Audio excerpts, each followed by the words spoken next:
Alors on le disait, c'est le basket qui est beaucoup pratiqué, mais on parle aussi pas mal d'athlétisme. Arnaud Assoumani, est-ce que vous êtes rendu compte que le handicap dans le sport était tabou, comme le dit l'un des intervenants dans le sujet? Est-ce que ça a été pour vous, est-ce que ça a porté à conséquence à un moment donné? Mais en fait, je dirais oui et non. Je dirais d'abord non, c'est pas forcément tabou parce que moi, quand je suis en valide, en fait, j'ai commencé l'athlétisme en valide. Je me suis pas posé la question de savoir si je pouvais faire du sport avec d'autres handicapés ou d'autres personnes qui avaient le même handicap que moi. Même si votre handicap était quand même visible Mon handicap était visible. Ouais. Après, c'est vrai que c'est un handicap qui handicape pas forcément quand on court, ou moins que si on a la motricité. Vous êtes né sans l'avant-bras gauche, c'est ça. Donc ouais, effectivement, il n'y a pas le problème de motricité, par exemple, pour les gens qui sont en fauteuil. Voilà, exactement. Donc j'ai pu toujours m'intégrer en fait avec les valides, et il n'y a pas eu tellement de tabou directement. S'il y avait quelqu'un qui enfin un collègue avec qui je m'entraînais qui me posait une question, je lui répondais directement, et il n'y avait pas de malaise par rapport à ça. Par contre, lorsque je suis arrivé en handisport et on a fait certains meetings qui étaient intégrés dans des meetings, donc des meetings handisport intégrés dans des meetings internationaux valides, il y a eu quelques regards ou quelques réflexions de certains athlètes valides que j'aurais pu côtoyer à l'extérieur, qui ont été un petit peu des réflexions, bon, mais dépêchez-vous parce que là on est en retard, nous on a un vrai concours. Sous-entendu, c'est pas vraiment un vrai sport où ils sont pas tellement crédibles. Ça, je l'ai déjà ressenti, et c'est vrai qu'on le ressent quand même pas mal en France.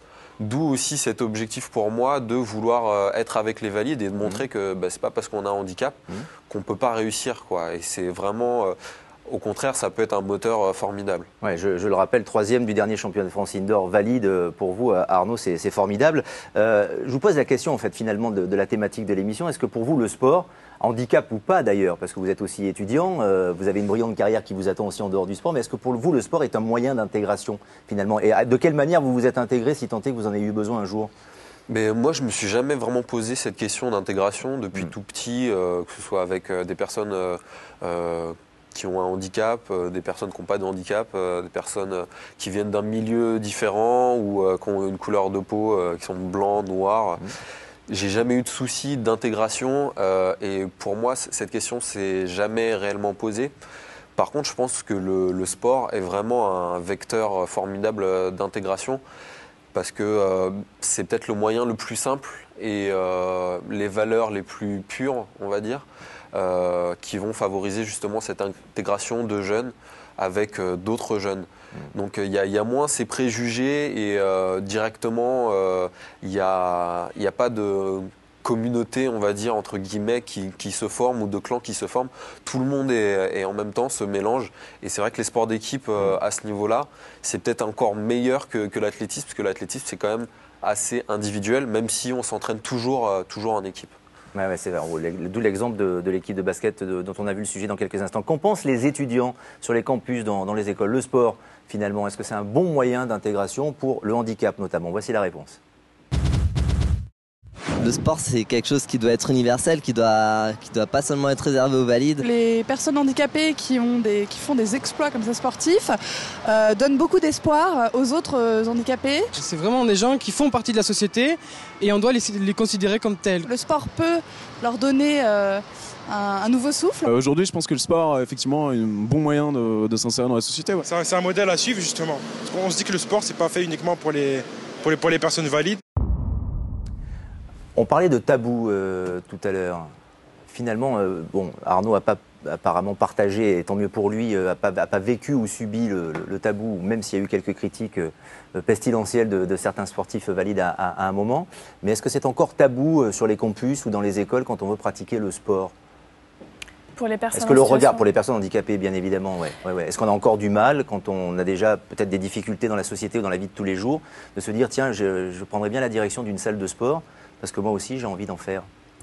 Parfois, les jeunes n'ont pas connaissance, en tout cas, des pratiques ou des clubs où ils peuvent aller s'entraîner. Donc déjà, c'est une première de nos actions, c'est de sensibiliser les jeunes en situation de handicap à la pratique sportive et nous faire connaître, nous, handisport, pour qu'ils n'aient pas peur d'aller dans les clubs et qui aillent voir en tout cas les entraîneurs pour savoir quelles pratiques ils peuvent faire.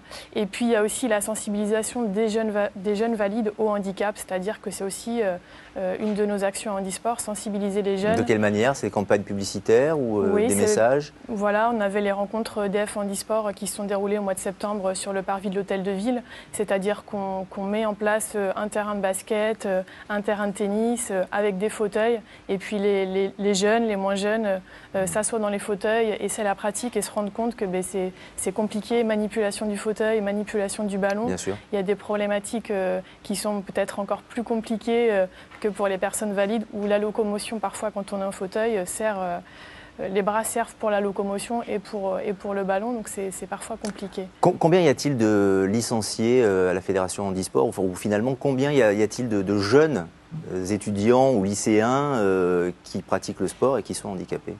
Alors nous, on a 24 000 licenciés au niveau national, tout âge confondu. Et sur le département jeune, on a un peu plus de 5 600 licenciés. D'accord. Et quel est le sport le plus à la mode finalement? Parce qu'on parlait de basket et d'athlétisme. Quel est le sport vraiment le plus à la mode et quels sont les sports qui finalement ne sont pas vraiment accessibles aux handicapés, qui sont pourtant des sports qu'on peut retrouver sur les campus ou dans les gymnases?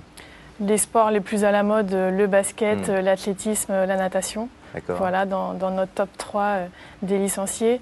Les sports un peu moins accessibles peuvent être parfois ceux qui nécessitent du matériel adapté, qui parfois est assez onéreux.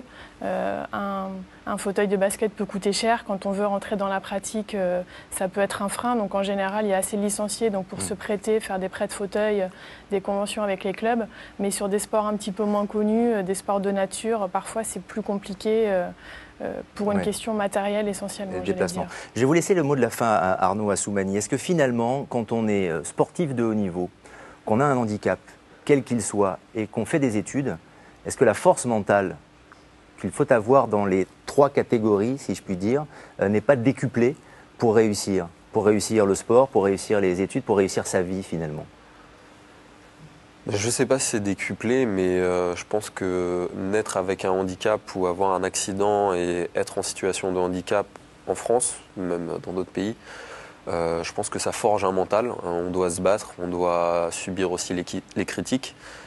Après, dans mon cas, à haut niveau, qu'on soit valide ou handisport, il faut un mental d'acier pour réussir.